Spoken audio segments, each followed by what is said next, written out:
just to review for the audience, the question is concerning kind of the balance that our candidates see between healthy river systems and the demands for water. Sue? Thank you. First of all, I think it's important to point out that there is a huge body of law surrounding water use and water rights in Colorado. I mean, it's large. And there's also an unreal amount of money that's tied up in water in one way or another.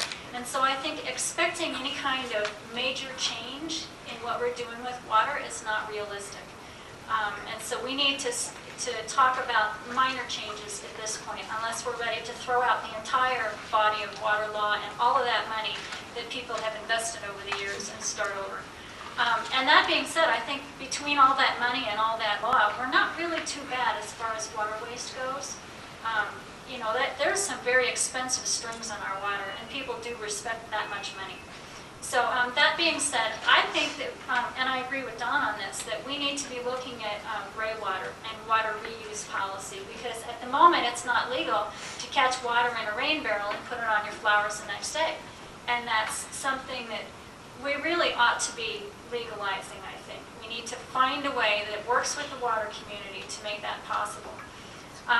Also, Don touched on the gravel mines.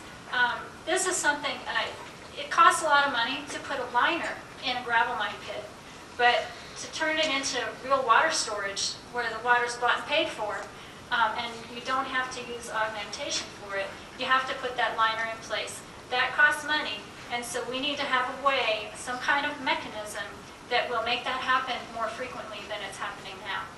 And thirdly, there's something that I've seen in Wellington in a little subdivision called the Knolls, and it's probably happening elsewhere. They've plumbed into every lot raw water for irrigation, and that separates the potable water supply from the irrigation supply. And since municipalities insist on having 3 years of potable water in storage at all times, separating out the raw water supply will reduce the amount of storage a municipality needs. Thank you. Kevin? Thank you, and I think this is an issue that we won't find a lot of disagreement among all of the panelists up here from what I'm hearing. As a matter of fact, Sue is describing the water system the town of Windsor has, which is in District 49, where they have established, at least for part of the town, the ability to use raw water for those uses that are appropriate for that in order to be more efficient. And we all want to see the greatest efficiency, but more to the point of the question, we also do need to keep in mind the impact it's having on the environment.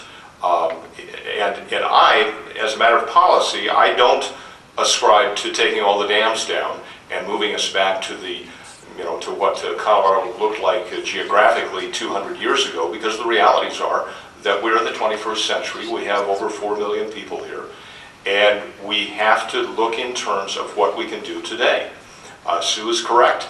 We're not going to be making major changes. Frankly, Colorado law, water law is a highly refined system that does work to a great degree within a semi-arid state, and we need to capitalize and refine those issues as best we can.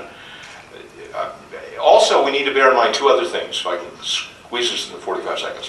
One is, we all agree here, but I can tell you, having served for 4 years down at the Capitol, that you've got West Slope versus East Slope, urban versus rural, recreational versus residential versus commercial versus agricultural. You have so many disparate interests of water that it really is a slugfest from time to time down at the legislature coming to that agreement. But that's what has to happen. Water planning is a very long-term system. What we talk about today will not be a reality for decades. We need to talk in the right terms, in an agreeable form, so that we can really get to the best answers for the people of Colorado. Thanks. Gerry? Yes, I would like to speak on this.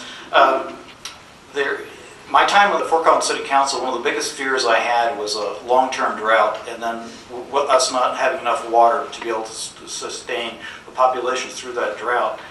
And that would also be a concern of the county commission. And interestingly, there's 4 water projects currently being planned in Larimer County.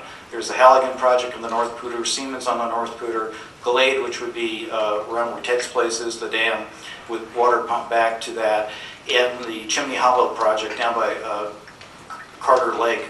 On all those projects, they have to go through a permitting process, and that permitting process, at least with the Corps of Engineers, a lot of the things folks want to get done will get done. The in-stream flows, in other words, how much water goes below the dam continuously at some rate. It could also vary throughout the year, but some guarantee for the environment to be kept all right. Also, that the conservation policies that people are talking about could be a condition of the permit. Demand pricing that has been done in Boulder, first was done some 30 years ago and now has gone across the country, especially in the arid West. It needs to be done with that permit. And interestingly, the county commissioners have talked a few times, have had conversations, but haven't made a decision. There's a powers in Colorado called 1041 powers, which is just the statute number, that allows counties to take a look at major projects, water projects, the relocation of roads, like where 287 on Glade would have to be relocated, as well as large transportation projects. To me, power plants. To me, that's something essential. If I got on the county commission, I would push to get that as a power that we could have to make sure the citizens of Larimer County receive benefits out of these projects. Many of these projects, the water is going to Weld County or to Adams County or to Boulder County to make sure that the environment and the benefits make sense. Thanks. Okay, thank you. Next question involves really maybe a two-part question. Transportation, and what is the state's role in land use development? And in a lot of ways, that's also tied to transportation that we have. So if you could talk a little bit about your views on transportation in the state and things that the legislature can do to help, and also talk a little bit about the role you feel that the state has, if any, in land use decisions. Jodi, start with you this time. Yes, sir, right? Yeah. Okay. Surprise. I thought you were going to go from the other end. So we're going to switch this up. As everyone is aware, transportation is a growing problem. It's critical in all of our districts and across the state. One thing I think we need to consider as we're talking about transportation is northern Colorado and specifically is in danger of non-attainment of ozone. So when we're talking about transportation and the congestion on I-25, particularly in my district around I-25 and 34, one thing we really need to look at are the smog levels. And looking at non-attainment of that, if we're on the cusp currently, and if we exceed that, we're in danger of losing federal dollars related to transportation. So I think that has to be something we're considering whenever we're looking at this topic. One of the other realities I think with transportation, particularly for Loveland, is that we have a failing economy, if you will. A lot of folks in our district are commuting, and so 20,000 between Greeley, Fort Collins, and a grand majority of Loveland area are commuting to other jobs because our major anchor employers have moved out. So when we're talking about transportation and business development, it's really important that we create a sustainable economy where folks don't have to be traveling to Denver, Fort Collins, Longmont, and out of the Loveland area. I think that's a really critical piece. The other thing in talking about the non-attainment of the ozone is looking at reduction of vehicle miles traveled.